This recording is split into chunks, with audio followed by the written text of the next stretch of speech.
You're listening to the Archaeology Podcast Network.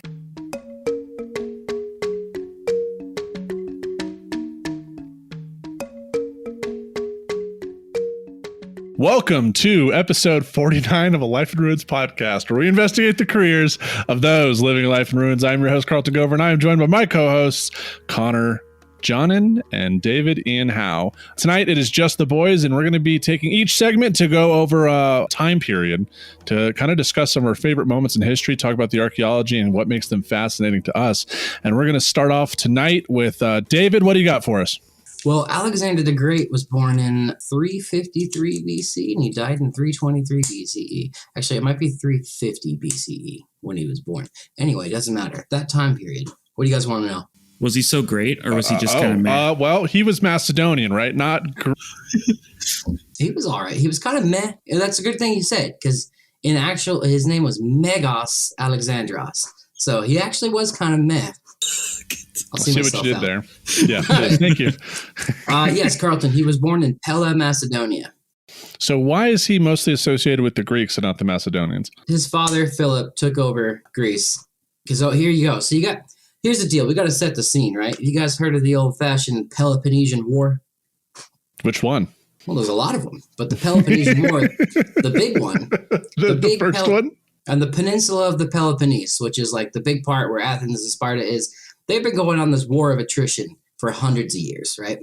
And Philip is in Macedonia, King Philip Antisoter, I believe is his name.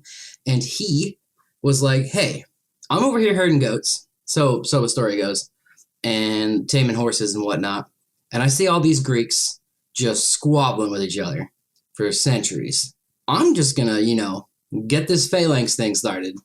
And, the Spartans kind of had that on lockdown, but let's lose that against them. And he was like, let's go. Masses this army, comes down, unites all of Greece. You get some Macedonian takeover there. And he becomes the king of Greece. But then my guy gets whacked. King Philip gets whacked, possibly by a spy sent by Darius or an assassin. And so then Alexander at the young age of, I believe, 21, maybe even 19, I can't remember. He was a kid, right? Becomes king of Macedonia. And his father was like, all I ever wanted to do was take out Persia. And he's like, well, Jesus Christ, that's a lot of shoes to fill. So let's go. So he goes over because, the Persians and the Greeks have been at war for, they don't like each other. It's a classic rivalry, like a high school football team, but it's what it is. But, with just mass servitude and warfare and, just not a good look. Quick question for you. King Philip only had one eye, right? Yes, he did. King Philip. When he lost that eye, did he shorten his name to Phil? Because Philip has two eyes and Phil only has one. Hey, that's good. That's some good family fun right there. I'm so sorry. I like it, dude. I like it. And in the movie, he's played by, what's his name? Val Kilmer. Yeah. Is this like sexy Val Kilmer or not so good later in life? No, he was pretty haggard in this one, though. They dyed his hair. You can barely tell it's him. He has black hair, he has a beard, he has an eye patch. His mother, he does. Yeah, he's got aviators on for most of the movie. Playing volleyball. Yeah. You're dangerous, Maverick. He's married to Angelina Jolie, right? Before Brangelina. And, Angelina Jolie, her name's Olympias. She believes Zeus came to her as a snake, as, Zeus does, just promiscuous as all, impregnated her. And that's how Alexander became born. And Philip was like, all right. I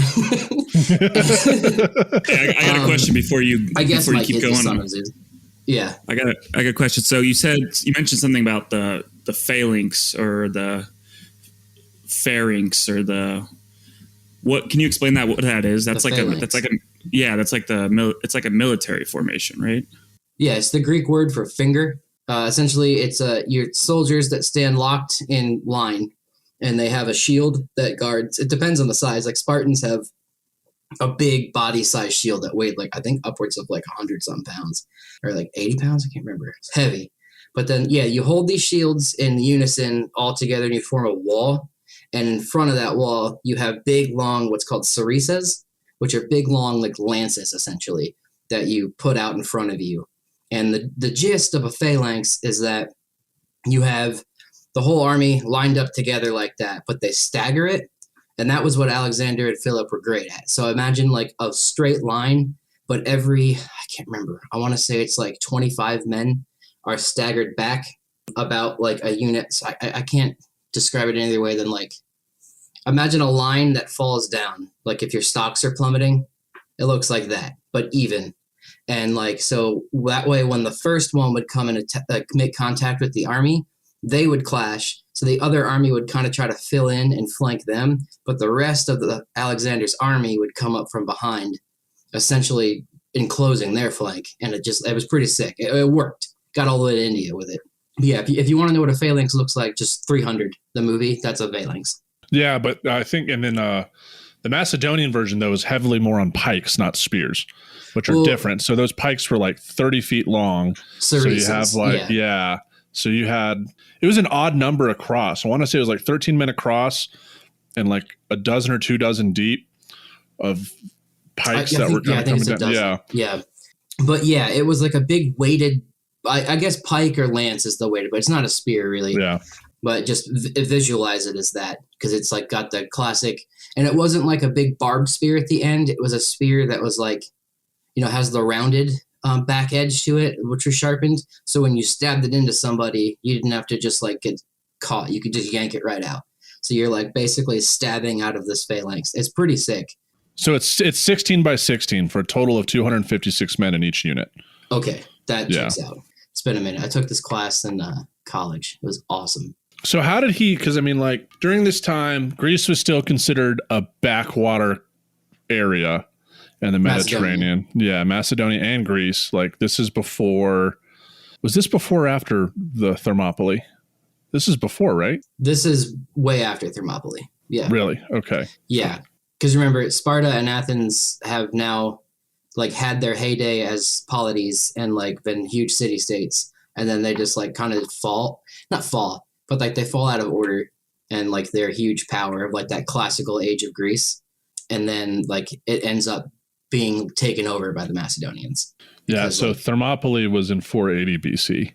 Okay. So 100 years or so before it. Yeah. Yeah. But still like Greece is, Persia is still like the dominant superpower. Yeah. Yeah. Can I go on like a minor tangent? I got like on a crazy like random. Absolutely. Yeah. I was like randomly one night I decided I wanted to figure out where the Battle of like Thermopylae occurred geographically. And basically the location that it's at is so geologically active with stuff that it's like not easy to rediscover where all this stuff actually happened. So they have like a general idea of where this stuff occurred, but there's like mudslides and all this crazy stuff that like comes down that like has buried these sites. So it's like we have like written records from it, and that's the only like really good way that we know this actually happened, which I thought was like fascinating, because I thought it would just be like, oh, this should be easy to find, the way they describe it in like 300 and all that stuff. Yeah. I think there's also like Persian records of it too, and they're like, these guys were tough. Yeah, that's what it is. Like, it was pretty. They were a screwed in bunch, like the Greeks had their stuff together. Yeah, that's sick. I didn't know like they had all that craziness going on. And for anyone who doesn't know, like Thermopylae was this tiny little narrow corridor of a pass that the Spartans like lodged themselves into, and then created this wall of death and held off like, I believe like a couple 100,000 Persian soldiers. Yeah, it was like 3 days, and it wasn't till like local farmers or something led the Persians to a pass that outflanked the Spartans. And then but the Spartans stayed, and because there was also like 2,000 Greek city-state allies present. So it wasn't just the 300 Spartans, but there was like 2,000 allies on top of that. The allies went back to go warn everybody else. And back to Alexander the Great, though. Arcadians and So I got a lot of ways to go in 8 minutes here, but he takes his whole army, right? And they go, and he's got his best bro, Hephaestion, which is also his lover. My guy swung both ways, total badass. Just did whatever he wanted to, and he was like, which was common back then, because you totally common. Yeah, it's like the norm, I think. But like, don't let that stop you. Conquered the whole world.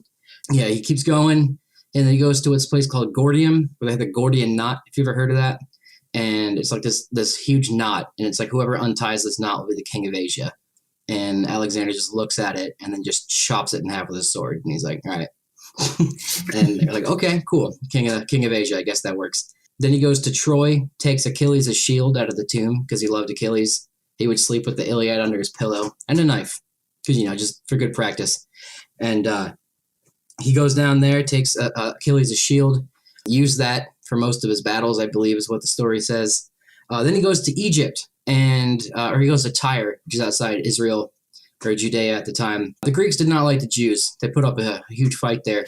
And that turns into the whole thing because one of Alexander's successors is the general that was like ruling Judea, that area. And Carlton's laughing at me. I mean, it's the story of Hanukkah, bro. I just wasn't like, you just weren't ready for it. Yeah, the Greeks just didn't like the Jews, and I was just like, yeah. I mean, it's what it is because like they made the like Hanukkah. Antigonus Gonatas is the or Antiochus. Antiochus was one of his diadochi that took over after him, and that's the guy in Hanukkah that the Maccabee, or like they were the Maccabee, whatever.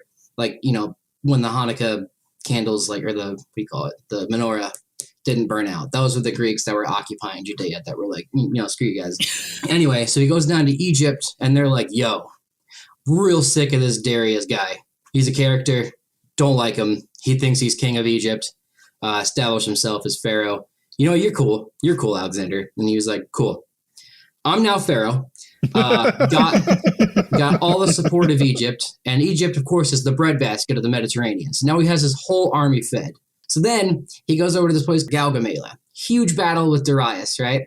And they have this gigantic battle, and Alexander just crushing victory. And then Darius, he goes to kill him, but he flees into the hills. And Alexander has his men chase him down and kill him.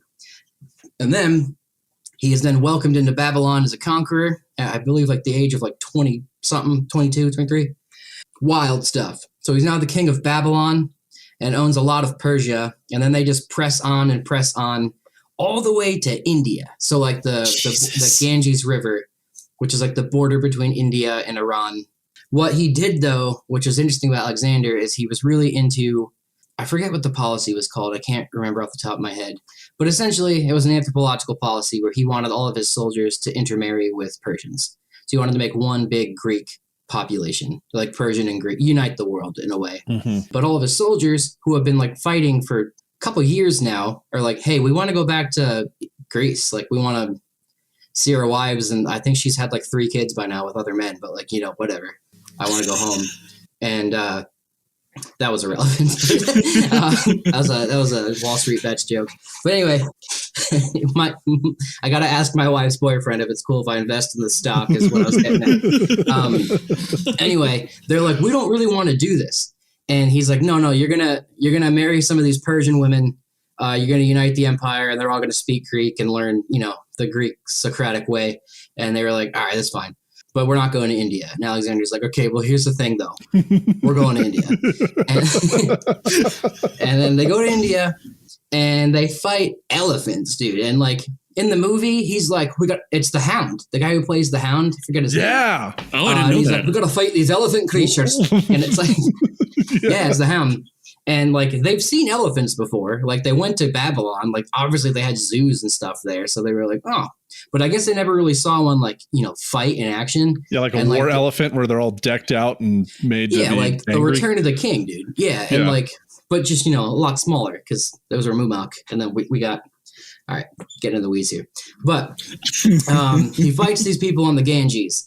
And it's just, like, butchery of a battle, right?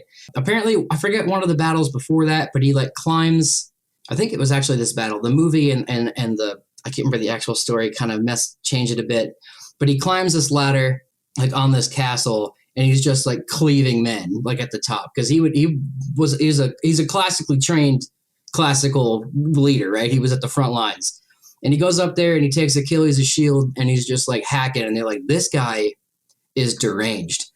And like he needs to chill out, and he like gets wounded. He gets stabbed and falls, and they carry him out on Achilles' shield.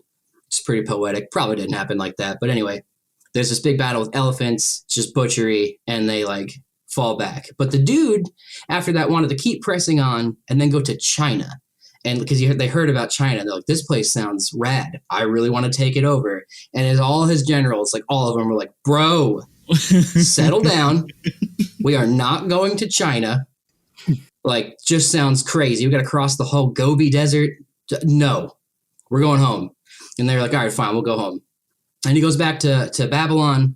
And then he's like, got all these dreams of like, I want to go take over Europe. And at this point, the Latins are getting like stronger and like uniting as like tribal people into what would become Rome around this time, like forming like the early Republic of Rome. And Alexander doesn't have kids at this point. Like he's still, and he's only like, and it's still in his early 20s. Like he was. And he's married to Roxana, who was a Persian, like it was a political marriage, but he like, obviously didn't really, I think he swung more one way. And he did not want a kid with her, or it just didn't happen, or she wasn't able to have, I can't remember. Yeah, never produced an heir. And this was the problem, because then he dies, and they're not sure if it's from either he was poisoned, or if he was just drank himself to death, because my guy loves some wine, or if he had some kind of like malaria type thing. He just had some crazy fever. But he dies, and he leaves no successor. And apparently all he said on his deathbed was, to the strongest. So, of course, being masculine, very toxic men that are the heads of armies were like, well, I'm the strongest, bro. And they all like fight to become the leader, and it splits up. And then the whole empire, because Egypt does its own thing. And then Ptolemy becomes pharaoh of Egypt. And that's the Ptolemaic dynasty, which ends with Cleopatra. Antiochus takes like Judea, that whole area. And then another guy takes all of Greece, and another guy the satrapy of like the rest of Persia and Bactria. And which is like where the Scythians lived and stuff. And then it just like dissolves. They all fight each other for centuries. And the Romans are like, just like, history repeats itself, all the Greeks fighting each other. And Philip was like, guys, you got to unite. The Greeks or the Romans are like, you can unite, but either way, we're going to take you over. That's how it's going to go. And then they have the Battle of Cynocephalae, which is the dog's head. And then another huge battle, the Battle of Pydna, I believe. And then they just take over all of like, and the Romans get all the way to basically Arabia, and they're like, this is ours now. This is mine. Yeah. And part of the, reason the Romans had such an easy time is that during Alexander's march, he was always asking for men, always not only having his soldiers, have kids with people, but like trying to spread out Macedons throughout his empire. So by the time he's gone, all the satraps take their own part of the spoils. Like Macedonia is just depleted of manpower and resources. Yeah. So when the Romans show up, they're just like, I think there was like 3 wars, but the last one, the Romans finally were like out of the game. Yeah, you're out of the game. And that whole time, we got to end here, but like that whole time, imagine like Game of Thrones, all the politics that go on, back at the Senate and all that kind of stuff. Like in Greece and Sparta, they're all like, why is this dude in India? Like he's in India, cleaving people in half on a castle wall, drunk out of his mind. Like, let's just kick him out and become Greece again. And there was all that going on. And like, I believe he had really loyal men that stayed there and like kept it, going together. Right. Only Sparta revolted once, and that was put down. And then Alexander pardoned him. And that was the whole thing with Diogenes and stuff like that. And on that note, with the death of Alexander the Great at the ripe old age of 32, we'll be right back with episode 49. We're back with episode 49 of a Life in Ruins podcast. I just talked for an exorbitant amount of time about Alexander the Great. Now it is Carlton or Connor's turn to talk about something? It's Connor's turn. All right, Connor is going to grace us with the knowledge of what is Genghis Khan. Yeah. So I wanted to talk about this stuff. It kind of builds off of what David was talking about with Alexander the Great, who's like this, crazy dude who wanted to like conquer the frickin' world, but was like adaptable and like changed his tactics based on whatever he's doing and wherever he is. Yeah. So everyone knows Genghis Khan is like this terrible, awful, like marauding, pillaging, raping kind of dude. And that's just what it is. I mean, he did that. There's no denying that those things happened. That's the truth of the matter. The man's on notice. Yeah, like we should cancel him. Yeah, he would be canceled almost immediately. Yeah, so he's born in like the 1100s AD or whatever thing that people use today in Mongolia.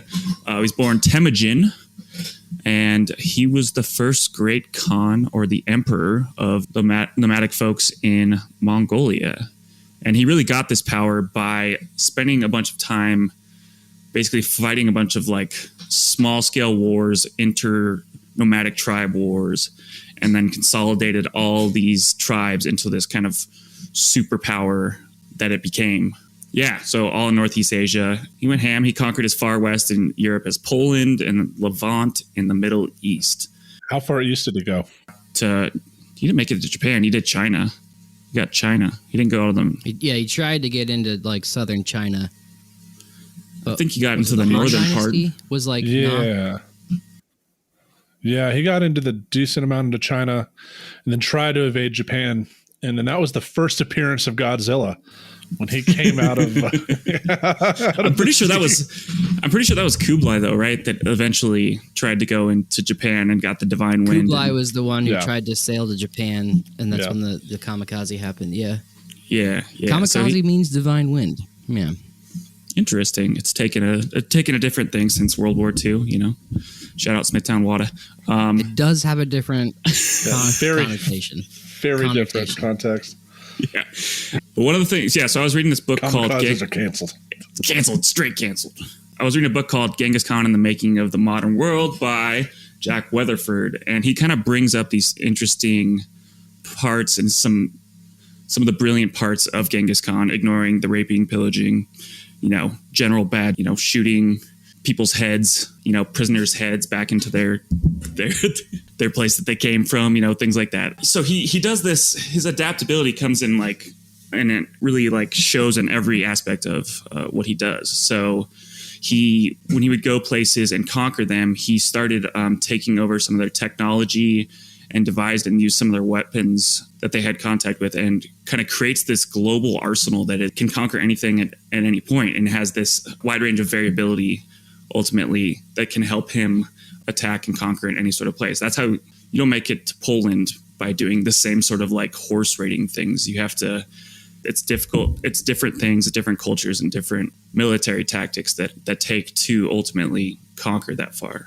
So yeah, he did that with... Didn't he, when he got through the Middle East, he would put Islamic generals at the front of his army. He's like, you could either die or you can be a general in my army, and then use all your siege equipment and your tactics just for me. And is that why he was so good? Yeah, he did that. And then I think when he conquered these places, he would also, he didn't change existing power structures. He basically was like, hey, just work for me. He didn't fundamentally change. He didn't, put in his own rulers everywhere, but it was like, hey, you can keep doing exactly what you're doing. You just have to pay me tribute, essentially. Yeah. Refuse to pay tribute. Yeah. And so... He's quoting Sonny. Yeah. And one of the things he does that I think is also pretty interesting is that when he conquers these places, he just kind of takes away all these aristocratic titles and things and kind of consolidates them in his government. So they're not he just abolishes all sorts of existing power structures and creates his own from the top down. So you'd go in these places and be like, I don't really like what you guys are doing. And this, he was always trying to fight unrest within his army, and all these policies and things are basically a mechanism to keep his empire together. So yeah, he abolished different aristocratic titles, and he also did it politically. He had this kind of working set of laws.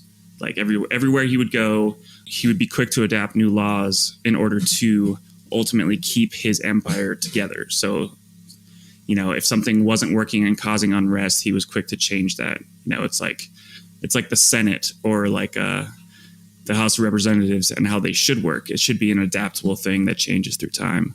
But, Mitch McConnell. Right. It's just... it's just what it is. The old Yertle the Turtle. Yeah. Yeah. And kind of an example of these political things that he did when he initially, united these nomadic tribes together. He immediately outlawed slavery, which was super common and was a cause for disputes that would occur between different tribes because people would steal folks kidnap other folks and enslave them, and then those people would get retribution and things like that.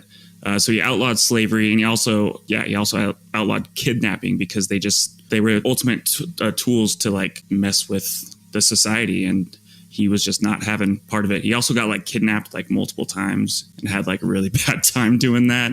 As a kid? Yeah. As a kid, he got kidnapped and was treated pretty poorly, and he was not wanting to have any part of that. You guys have any questions?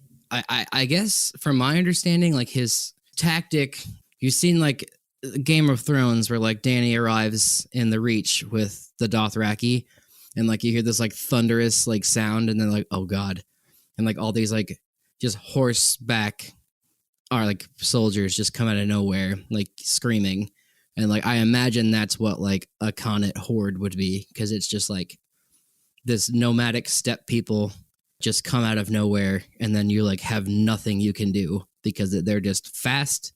They have like, you know, they're archers that are expert archers, and they're just really, really good swordsmen on top of that just shoot. And then the problem is, when you try to shoot back at them, they can just run away. So it's just like this unstoppable like cancer that just comes out of nowhere. It's my understanding. But yeah. That messed up a lot of people back then, because they're used to just like when archers run, they're not shooting anymore. But those horse archers, like, you know, Gino was talking about with the Scythians, it was like the same deal, that they could keep attacking no matter where they were on the battlefield.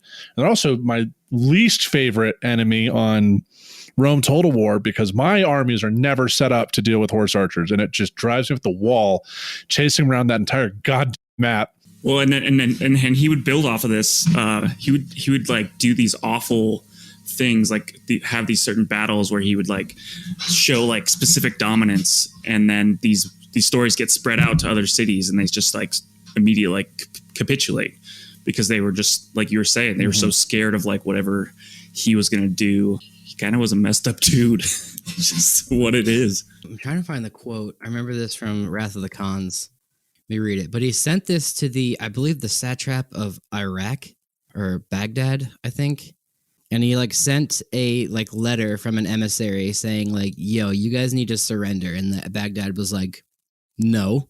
And then he sends this letter. It's big and long, but the actual quote from the end of it is, I am the scourge of God. Wait, hang on. I just got a pop up. What is this, 1998? I am the scourge of God. If you had not committed great sins, God would not have sent a punishment like me upon you. And then the guy was like, all right. I don't remember if they surrendered there or he like took Baghdad. I remember there was like a bloodbath at some point, but yeah, he would just like send letters and like was the kind of guy with like would send like messengers heads back, just being like, nope, this is not how this is going to go. And like, it's just terrifying to think about. Yeah. He would play upon like existing like power structures and stuff. So like he would go in and have like spies go into cities and figure out what like who's pissed off at who, and what, you know, how we can ultimately play these people against each other. So be like, hey, come fight for me. I'll give you your city back. We can take out that guy, and it'll be good. And, you know, he sometimes, even in some occasions, he didn't like actually stick true to that, and ultimately killed the guy that he like played against the other guy. But he was a wild child, man. He was a wild child. He was a wild child. My uncle did his 23andMe, my mom's brother. And like, obviously it said we were very much a percent of one culture, I won't say. And then he was like 98% that. And then he had like 1%, so like I want to say like Northern European or something. And then 1% Mongol. And I was like, what? And like, I don't know if that means like Genghis Khan's my great whatever, or maybe just one of his foot soldiers, but like I like to think so. Not for that person, but like just in general, I'm like, whoa. I have a claim to the throne. Isn't there like a whole thing where like 1 out of 5 people is related to Genghis Khan or something like that? I think it's 1 out of like 12 or something crazy, but no, that wouldn't be right. Let me look. How is that even possible?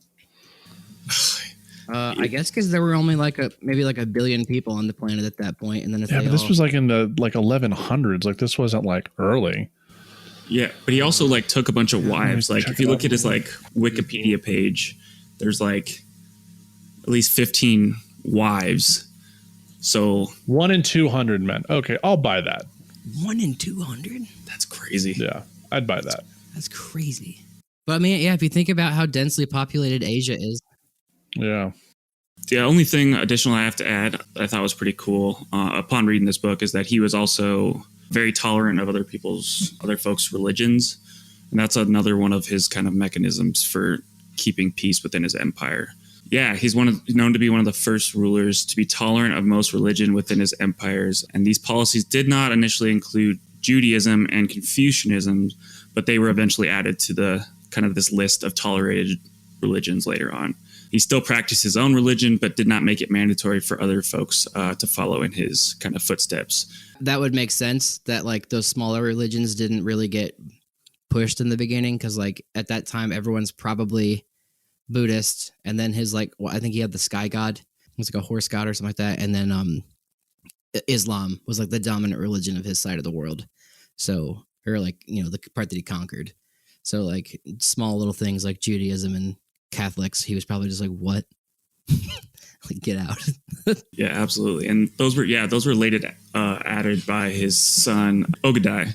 And yeah, so that he started taxation, not taxing religious leaders and their property and things like that. So he did have some kind of interesting like political policies, even though he was gallivanting, pillaging, and being a general terrible person. Yeah. According to the Wrath of the Khans podcast, he would like take these like giant, like I essentially like big pallets that were like 20 feet by 20 feet and then like lay people down on them tied up and then put another one on top of them, essentially making a sandwich. And then they would eat on top of like just have dinner on top of that, like with tables and chairs and stuff. And I guess just sitting on it really. And then like that was like their punishment. And like the dude was just like, he had fun with it, you know, like he got creative, which is just awful. But like, well, and I think he like lined people up that were like anyone shorter than like the spoke of the wagon wheel. He would like behead them or something crazy. It's just like, why? Just because you can? Or like, do you want people to be shorter? I think maybe that was what it was. But like, he just would pick random, and it's just like they were just terrifying people. I also read somewhere that he made like essentially a human water bridge, a human bridge. So they would just put human bodies and then like put his like siege engines on top of it, just to like ford rivers and crap. Just because he had fun with it. You weren't joking. Yeah, man. I mean, what's the phrase? Like, idleness is creativity. I don't remember. Whatever. I'm not gonna. Idle hands are the devil's playground. There you go. Yeah, that's probably more accurate. Anyway, that took a dark turn. But yeah, the kid had some issues, like just, you know, bottom up, you know. But like, what can we do? Yeah, he heavily utilized that Silk Road, though. That was all, you know, all him creating that, really hammering that relationship and bringing the East to the West forcefully. Yeah. But, Kublai was the one that met Marco Polo. Yeah, so, I really am disappointed that season 3 of Marco Polo is not coming out. That show was pretty good. I liked it. Yeah, it was fun. I enjoyed it. A lot of just unnecessary nudity just in every scene. Oh, 100%. You know, like, yeah. Whatever. That one dude was getting pegged, and it was like just out of nowhere. I was just like, whoa. Need to put that in here. You're just so unexpected. I was just like, all right, this is the kind of show we're watching. You know, it's just whatever. They put it right up there. But you know, we're gonna go ahead and put a peg in this segment, and so we'll come back with segment 3 of episode 49. We'll be right back. Welcome back to episode 49 of A Life in Ruins podcast. Connor just enlightened us with the story of Genghis Khan, also known as Temujin, also known as really needed some nap time. The kid had some issues. So here's the deal. Carlton. Yo. When Connor and I were in Albuquerque with you, the old ABQ, you know, ABQ. At the SAAs, Society for American Archaeology, for those uninitiated, you know, where we meet to talk about giants and aliens and whatnot. We went to the nuclear museum, like the Museum of Atomic Theory, or, you know, Museum of Nuclear Power, whatever it was. It was radioactive. We went there, and in the back of the museum, Connor, what were there? There were these things with wings. Wings. Not buffalo wings. Not the wings you get on a plane when you're a kid screaming because you're anxious and you're going to throw up and you really want your Game Boy, but your mom took it from you because you were playing Men in Black too much on the plane on the way to Orlando and screaming that you couldn't win the level anyway. That's a personal story. Planes that fly. And Carlton has an extreme knowledge about planes. And Carlton, let me just ask you, what is your favorite plane? And I want you to be exactly you about this. Oh, you know what? It's going to have to be the P-51D Mustang, like 100% hands down. Yeah, that was a amazing aircraft in World War II that was really showcased the collaboration between the United States and Great Britain. Made like a super plane. Excellent aircraft.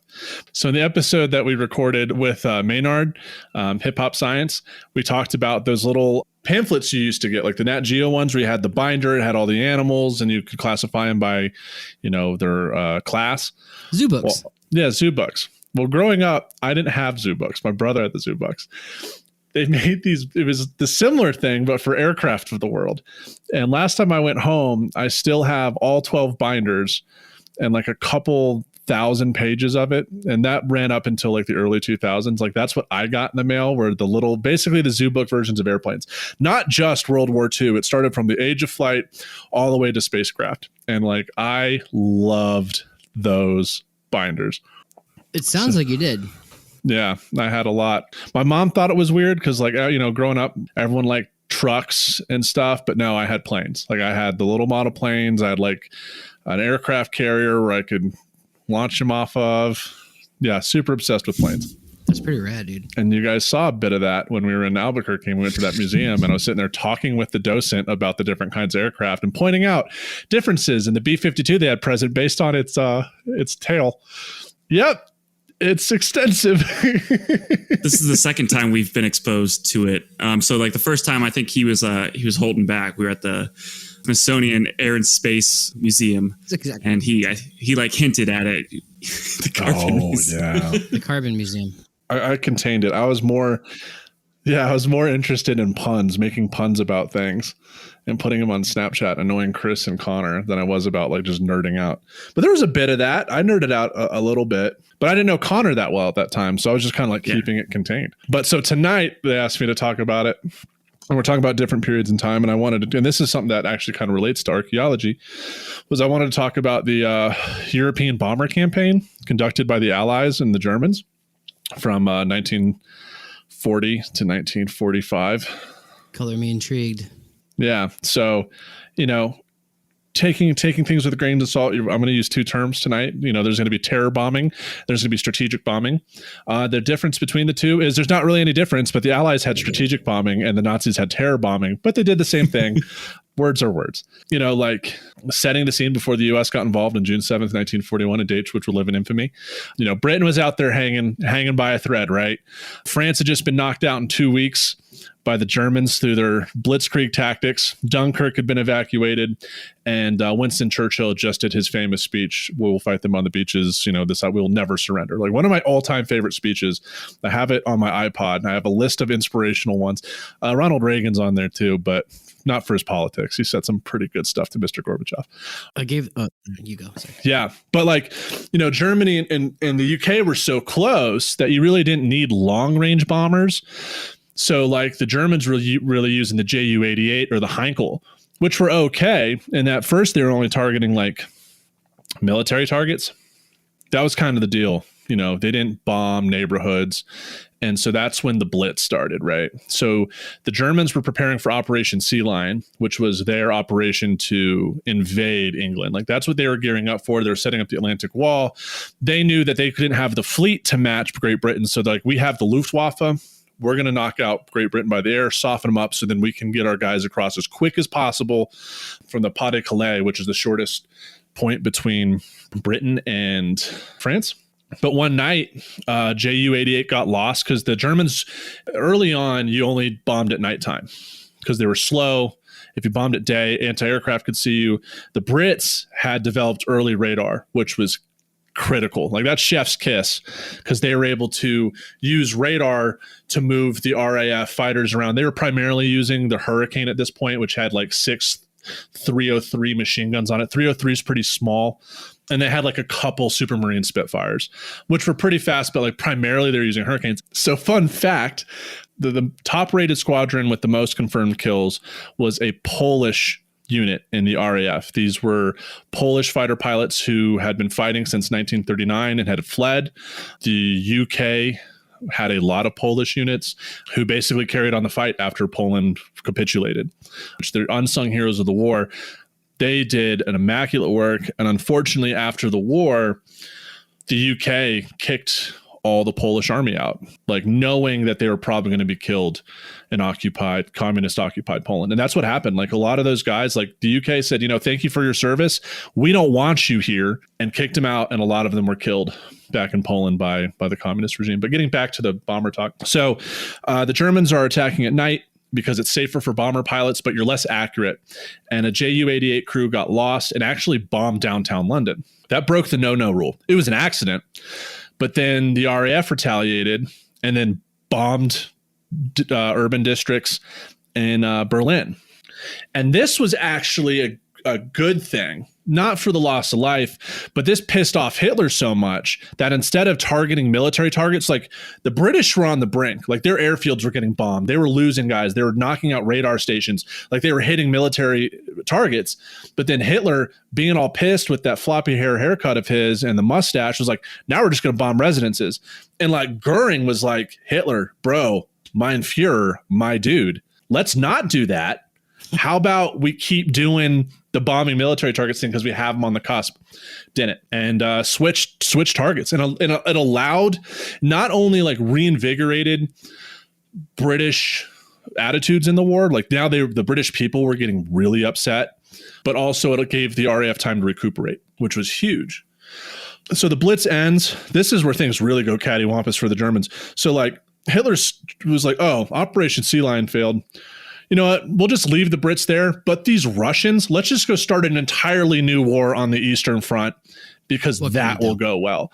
So it's because of the failure of Operation Sea Lion that the Germans, which they already had plans to attack the East, but they just, before knocking out Britain, they wanted to knock out Britain first, secure their western flank, and then go take out the East. They left Britain alone. So then the Japanese, they attacked Pearl Harbor, which is a whole different conversation. But early on, like the biggest effect that the U.S. had was the bombing campaigns in Germany. And for that, we actually had like strategic long-range 4-engine bombers. So the B-29, not B-29, that was later. That's the Super Fortress. That's not developed until like 1944, 1945. But the B-17 Flying Fortress, B-24 Liberator, the B-25 Mitchell is like a medium bomber. But the most iconic long-range bombers of World War II, you think of B-17, B-24, and the England, the UK had the Lancaster, which is another heavy bomber. And these things could hold, a couple 100 pounds up to like 4,000 pounds of bombs. I'm probably a little off. That's the high end, but that's not a lot, right? Like today, modern day, like F-16s, F-25s, F-24s, like they can hold 2,000 pound bombs, and those are jet and those are fighter class, right? So, and if you looked at like a modern day jet fighter compared like next to like a B-17, they're damn near the same size. So like there's differences and capabilities between now and then.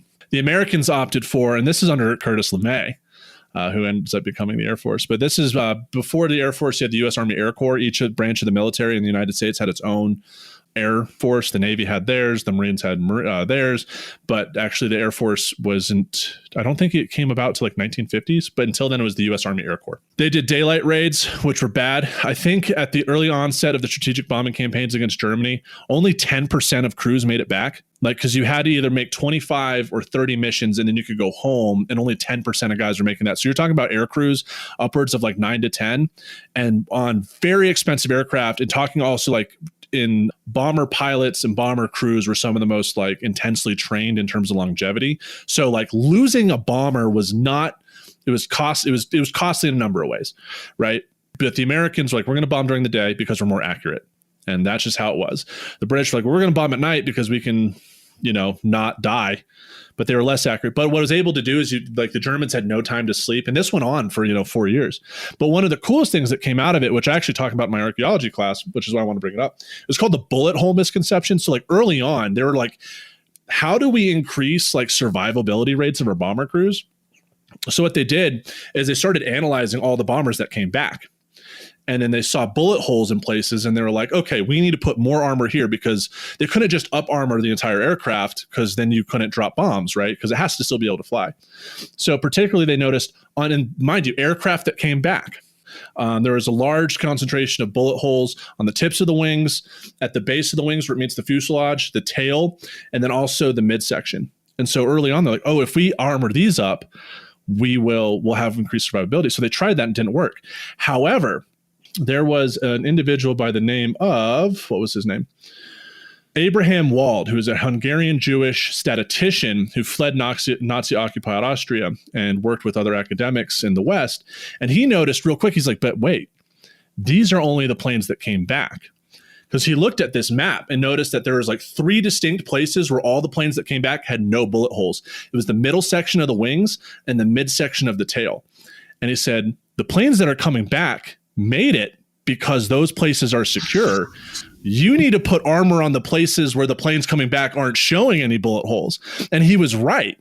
And so just by looking at that, he was able to increase, they armored those areas, and the survivability rate for bomber crew went from like 10% in 1942 up to like 60% in 1945. Holy crap. That's a big jump. And the reason why I bring it up in archaeology is because like we talk about, huge. And the reason why I talk about in archaeology is because I talk about site bias and taphonomic bias, that archaeologists tend to look in places where they know there's going to be sites and not look at places. So like I bring it up with like large game kills. It's easy to find archaeological sites with like mammoths or Pleistocene, because we know it's easier to find Pleistocene kills by the giant mammoth bones than it is like a couple flakes that are like now 30 feet underground that used to be a rock shelter.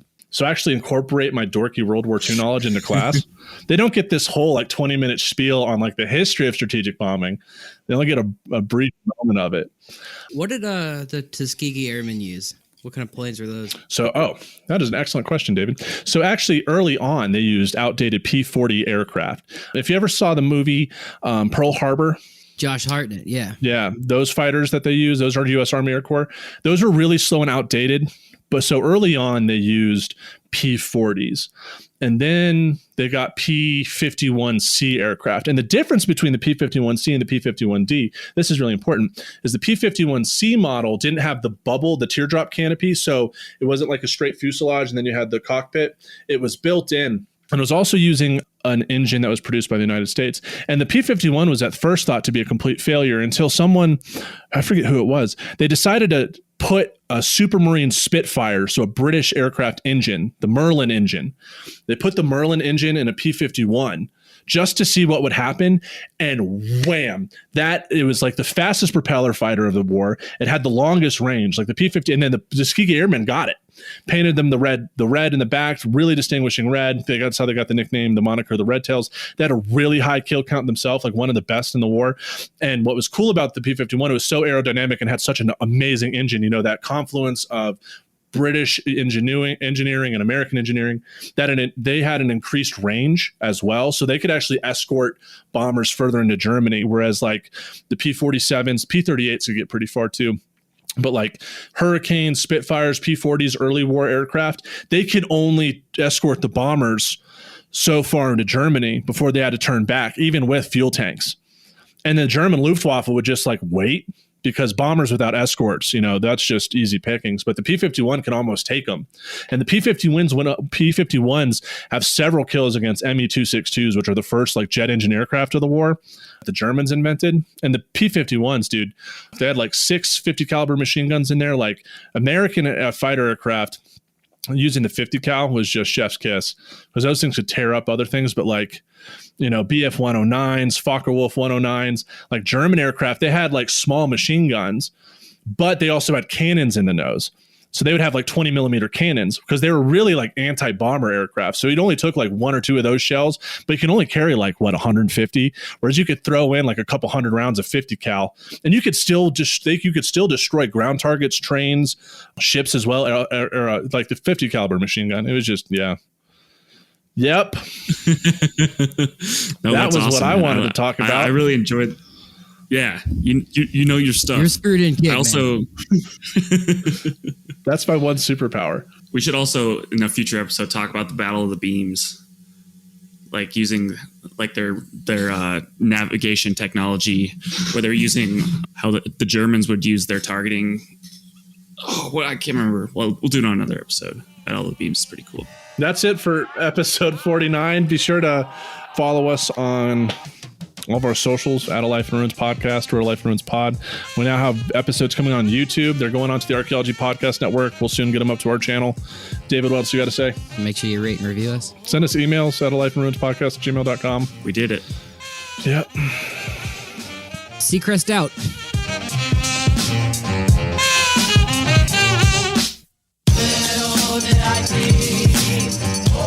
Thanks for listening to A Life in Ruins Podcast. You can follow us on Instagram and Facebook at A Life in Ruins Podcast, and you can also email us at alifeinruinspodcast@gmail.com. And remember, make sure to bring your archaeologists in from the cold and feed them beer.